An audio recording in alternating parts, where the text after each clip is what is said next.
1-800-449-8255, Albany, New York. Todd, you're on the Savage Nation. Go ahead, please.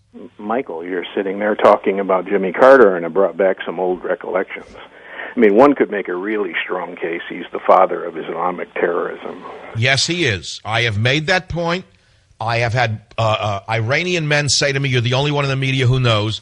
It was Jimmy Carter who brought back Khomeini from exile in London and therefore started the virus of Islamism across the globe. Isn't that what you're referring to? Absolutely true. Now, there's a couple of other things you may not remember.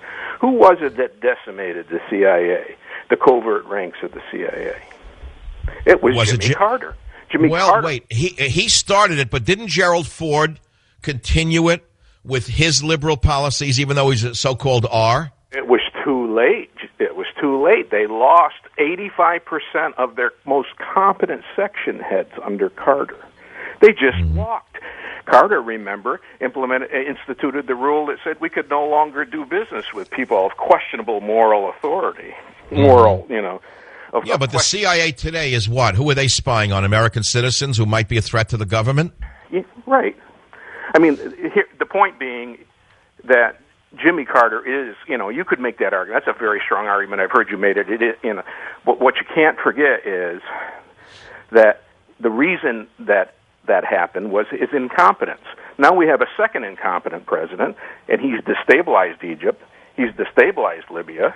He's destabilized. Thank you for bringing up the pregnant bear in the room. I'm not going to use the 400-pound gorilla. It's been overused.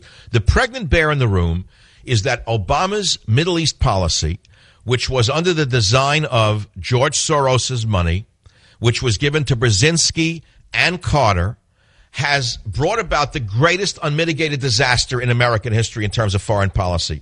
There is no Arab Spring. It's an Arab winter, a term that I phrased. Egypt, once our great ally, is now our enemy. And yet they're giving $1 more billion to the Islamists in Egypt. What sense does that make unless Obama actually wants the Islamists to win? It makes no sense. I mean, do you think that Obama's playing for the other team? I have to ask that question. Is he that incompetent, or is he playing for the opposition team? Draw a rational conclusion other than that. Ask yourself, where would the Islamic movement be without the billions, the hundreds of billions of dollars that the Iranians have pumped into it since Jimmy Carter? Where would it be now without? Well, I think people need to remember. See, but now, look, you're a man who knows history, and you're in a very small minority of American voters. Most don't even know that the Middle East has been destroyed and decimated of our friends, and our enemies have now taken a front and center stage. And that's all under Barack Obama. And the reason most Americans don't even know that little is because the media is in Obama's pocket. I agree. One last point. Nobody's talking about an M2. Nobody's talking about the money supply and the devaluation of the dollar to the tune of 20 to 25%. They call it quantitative easing.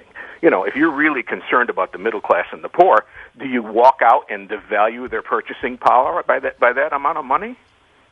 Well, I agree with you, and I'm going to send you a book that documents it called Trickle-Down Tyranny.